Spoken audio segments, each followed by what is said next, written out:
Good morning, evening, or afternoon, or whenever you might be watching this. My name is Professor Ferrero, and welcome back to U.S. History 1877 to the present. Last lecture, where we left off, we were talking about the Progressive Era. We talked about all of the policies, we talked about all of the reforms, and we left off with Woodrow Wilson in looking elsewhere, looking outside the United States, because a lot is happening geopolitically outside of the United States in the 19 teens. So, we're going to go ahead and jump into that today. We are going to be talking about the Great War. In particular, we're going to be talking about the Western Front. The Great War, also known as World War I, it's going to be later known as World War I after they have a II. They weren't expecting a World War II. This was called the war to end all wars. So we're going to be talking about World War I today. With that being said, I think it's important to understand the context of how World War I kicked off. Yes, this is an American history course, but it's important to note the background that brings the U.S. eventually into the war. So, the causes of the war. The causes of the war are really going to be summed up by the acronym MANIA. It's an acronym that historians use to note the four long-term causes and then the spark that's going to kick off World War I. First letter in MANIA, M, or militarism. European countries are going to build up massive militaries to control their vast empires. They have huge maritime empires all around the world. Some of them have European empires, even such as Austria-Hungary. And ultimately, they're all competing against each other to see who will have the biggest and the strongest military. Next is alliances. There is a complex web of military alliances between European countries. So, for example, if country A is attacked by country B and country A and C have an alliance, now country B and C are at war. Or to use examples, say the United States and Mexico have a peace treaty or a alliance, and Canada goes ahead and attacks the United States. Now Mexico is also at war with Canada along with the United States. Next one is going to be nationalism. Basically, all of the countries in Europe, they think that they are the best. They think they are the strongest. They feel like they are superior to all of their other European counterparts. When World War I kicks off, everybody expects it to be over relatively quickly because all of these countries think that they are the biggest and they are the best. So this kicks off in Europe, right?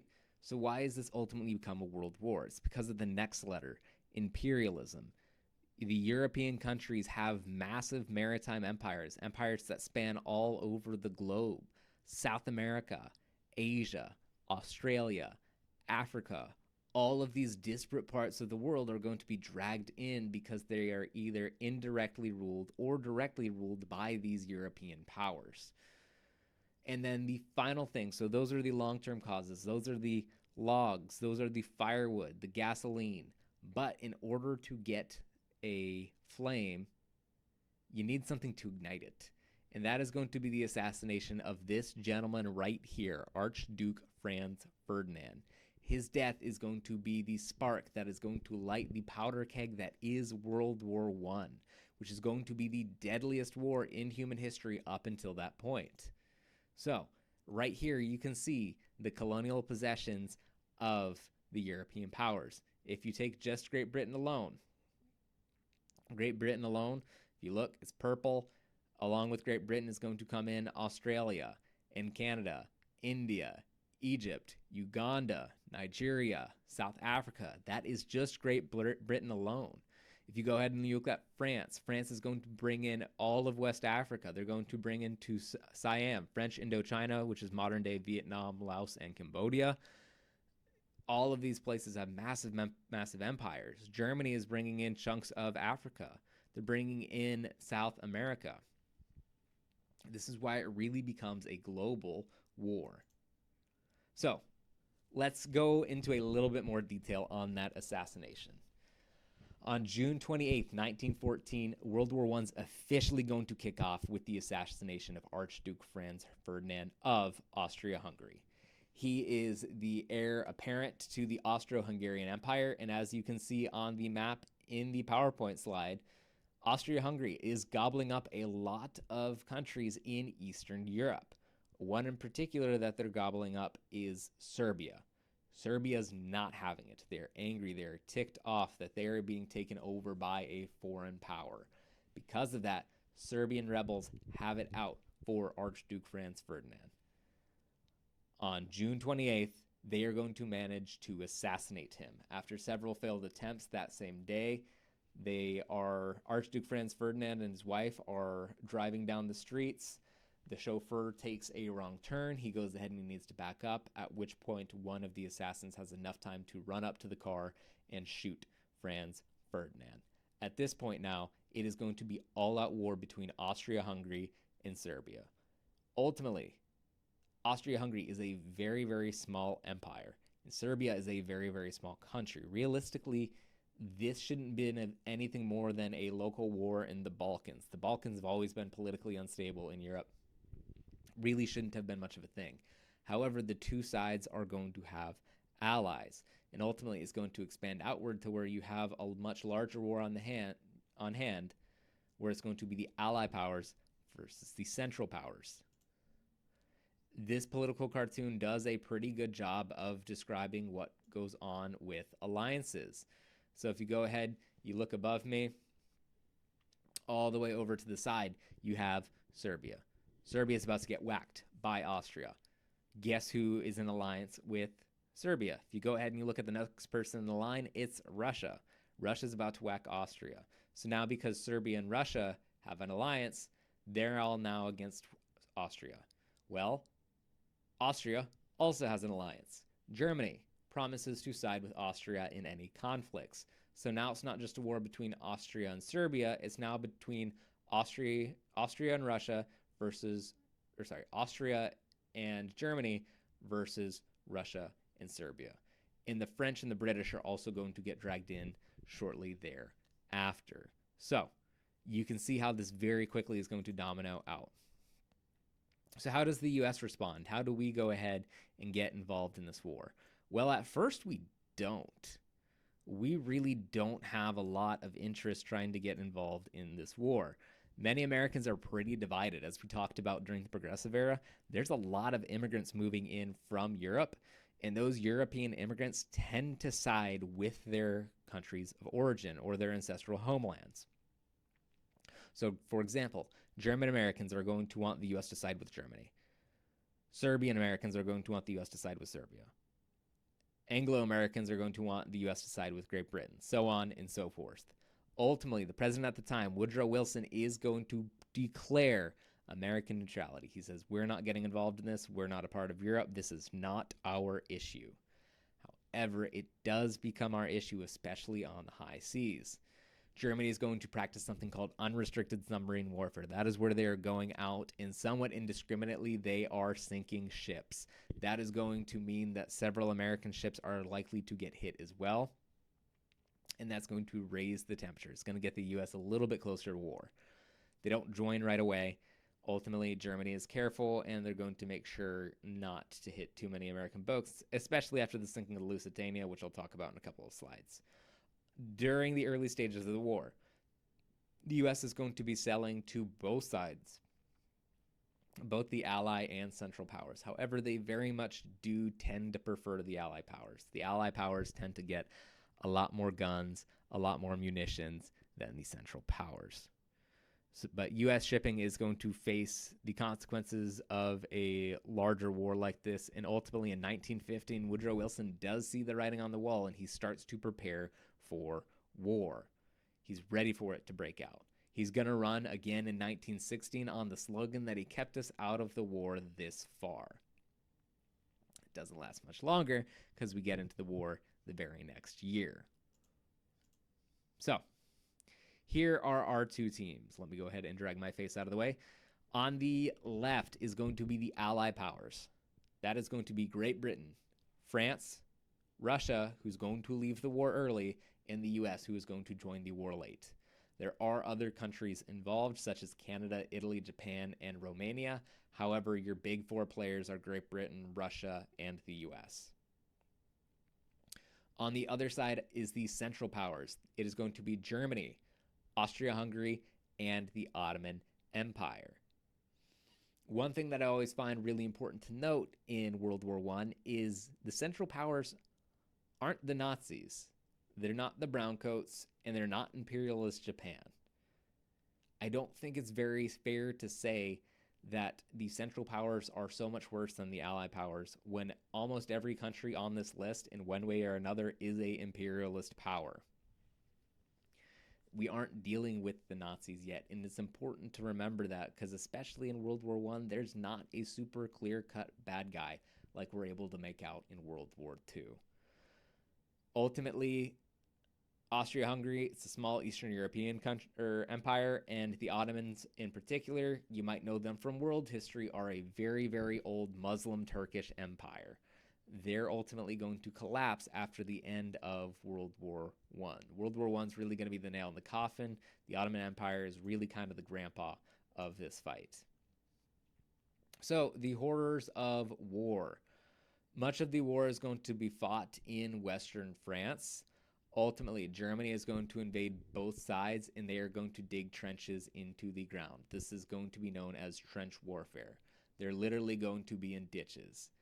Everybody expects the war to be over by the end of 1914. Young men are going to sign up en masse, assuming that this is going to be a very short, brief war. They're going to win their glory, they're going to be veterans, and they're going to be heroes when they go home. Little did they know that this war is going to be a honest-to-God slog, and it's going to become a war of attrition. It devolves into trench warfare. They literally dig trenches in the ground and are sitting there in unsanitary hallways infested with disease and rats. Oftentimes, soldiers would recount stories of waking up to rats eating their rations and sometimes even trying to eat them alive. Outside of the trenches is no man's land. If you poke your head up there, there's a reasonable chance that you are going to get shot by an enemy gunman if you are found. This is going to be a war of attrition. To put as simply as I possibly can, a war of attrition is basically a war to see who is going to run out of either men or supplies first. Neither side is really going to gain much territorial ground during this fight. This in many ways is also the first real modern war. These European powers, the technology that they have, they had really been using it on undeveloped countries before this. They're using machine guns and mortars and barbed wire and long rifles against tribes that who are at best maybe using muskets and at worst using bow and arrows and spears. But now for the first time you have European powers, technologically advanced countries, fighting other technologically advanced countries.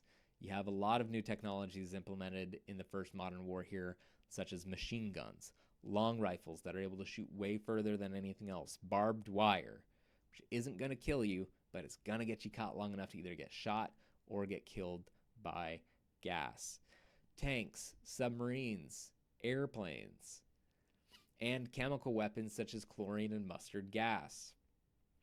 Along with all of these weapons, you're also going to see other new technologies such as gas masks. Gas masks are going to be used in combat. Gas is one of the most horrifying ways to go. If you get your gas mask on too late or you put it on incorrectly, you can literally drown in essentially your own blood and suffocate to death. I'm going to go ahead and I'm going to post the link to it in the description, but I encourage you to watch the video tied to it. It's a lot of first-hand accounts of what's going on in the war. It talks about trench warfare in detail, and you can see what the trench warfare looks like here.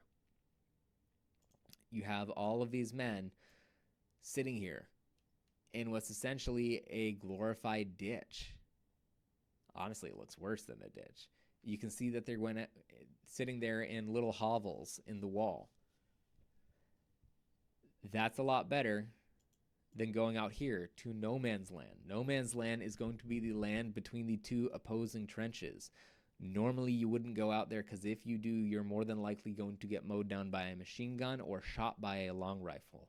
However, there would be offensive pushes where you'd have a large battalion run up over the trench, try to run through no man's land, and get to the enemy's trench before they can all get shot down. Really, one of the big reasons that so much death is going to come out of World War I is because it's the first modern war, but they're still using old war tactics. And this is no man's land today.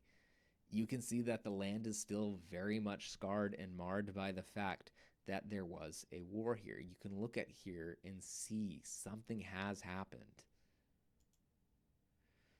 So, how does the US get involved? They really get involved for three primary reasons. The first is the sinking of the Lusitania in May 1915. German U-boats are going to sink a passenger boat, the Lusitania, where there's almost 1,200 souls on board. 1,200 people are going to lose their lives, of which 128 are Americans. This is actually kind of more so the British's fault. This is a British passenger ship.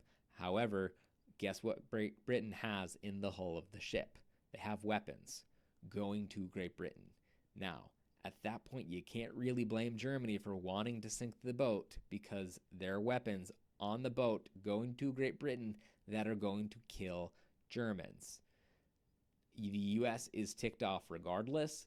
128 Americans are dead, and because of this, Germany at this point in the war is gonna kind of lay off the unrestricted submarine warfare. They say, okay, we poked the bear, we don't want to go ahead and get it angry at us.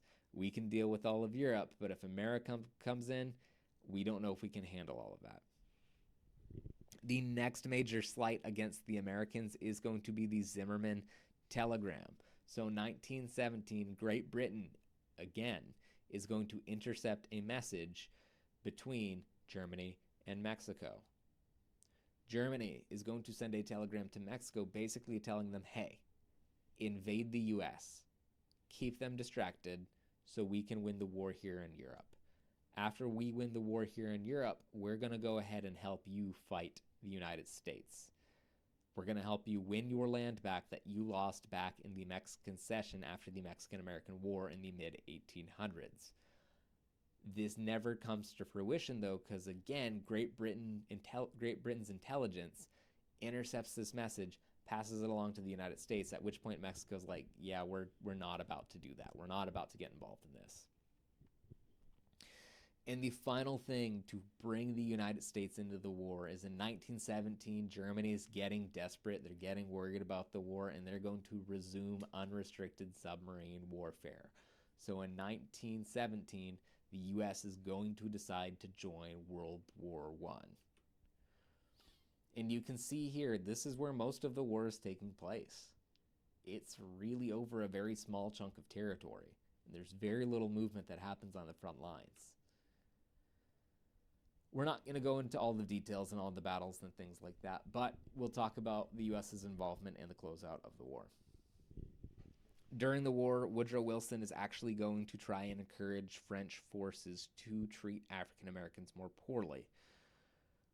He's worried that if African Americans are treated well over in France, which they are treated much better over there than they were here in the United States at the time, that ultimately if they were treated well in France, they would start advocating for themselves here in the United States. Woodrow Wilson tended to be quite the racist and problematic president. I'll get more into that next lecture. Part of the reason why I'm his biggest op, amongst other reasons. Ultimately, Russia is also going to leave the war early. We join the war late, but Russia leaves the war early. This is because Germany is going to send in Vladimir Lenin to start a communist revolution. Vladimir Lenin had tried to start a communist revolution years earlier, however, he's going to get stopped and exiled. When he's sent back in, the Russian people are fed up with the war. Russia, by far, has the highest casualty count of any country involved in the war. They're done. They're fed up. So when Vladimir Lenin comes in promising to overthrow the Russian Tsar, aka the Russian monarch, everybody's down for it. This is, ironically enough, going to create a lot of problems for Great Britain and for Europe in the future. However, they do succeed in getting Russia out of the war. But it is going to kick off the Communist Revolution, which is eventually going to lead to the USSR/Soviet Union.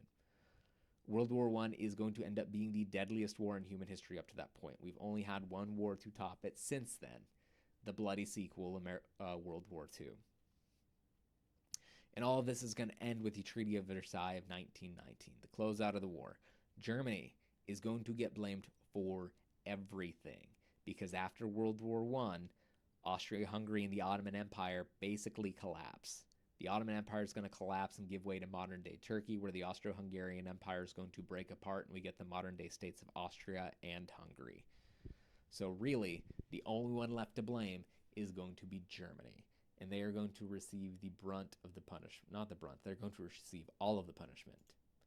You can see here the death tolls. They are absolutely insane, and if you look in particular up at Russia, Russia has the highest death count by a country mile. They have over 2.2 million people dead.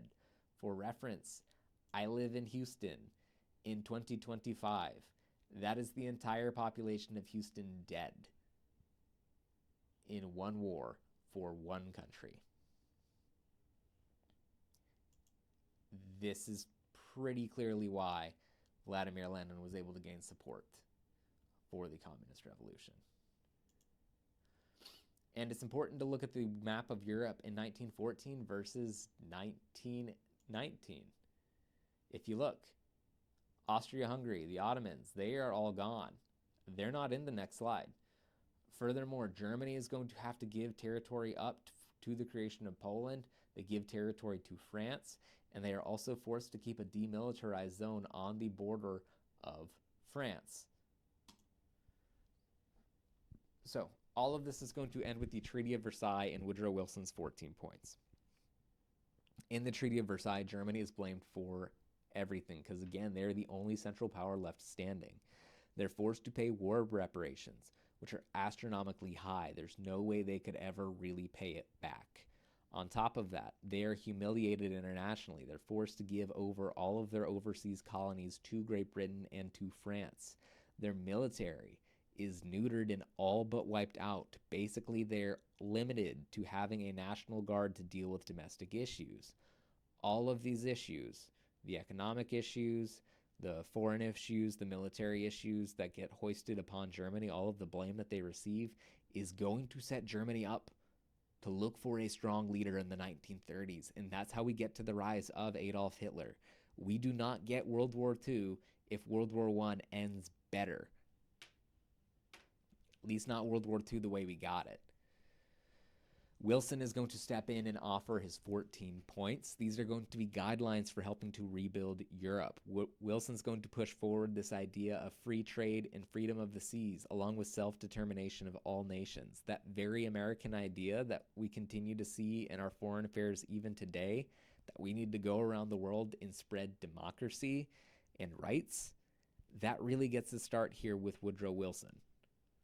He also is going to create the League of Nations. The League of Nations is going to be a precursor to the United Nations.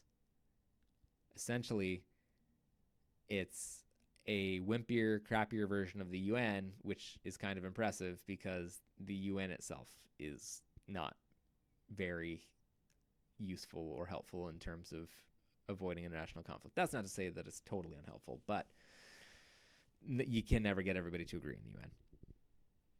What's funny, though, is Woodrow Wilson creates the UN, but Congress has to vote to join. They vote not to join. So we create the club for everybody else to join, but we are too cool to join it. Kind of just love that story. And I want to end off with this quote. This quote from a French general, Ferdinand Foch. Let me go ahead and get out of the way here. So, Ferdinand Foch is a French general, and he is going to say at the signing of the Treaty of Versailles, this is not peace. It is an armistice for 20 years. The predictions of Ferdinand Foch are shocking because 20 years later in 64 days, after the Great War is finally over, World War II is going to kick off. It's going to kick off with the Nazi invasion of Poland. He saw the writing on the wall, and we didn't do much to stop it. So, that is World War I in a nutshell. In the next lesson, we're going to go ahead and we're going to go over what World War I was like for the average American. What was it like back at the home front? Thank you guys so much for watching. Go ahead, and if you have me for your class right now, please go ahead and write down any questions that you might have about the lecture. We'll talk about it next time we meet in class. And if you're just watching this for fun, feel free to leave a comment with any questions that you might have. I'll do the best of my ability to answer it. And with that, be sure to leave a like. And if you like this, go ahead and subscribe. Take care, and Ferrero out.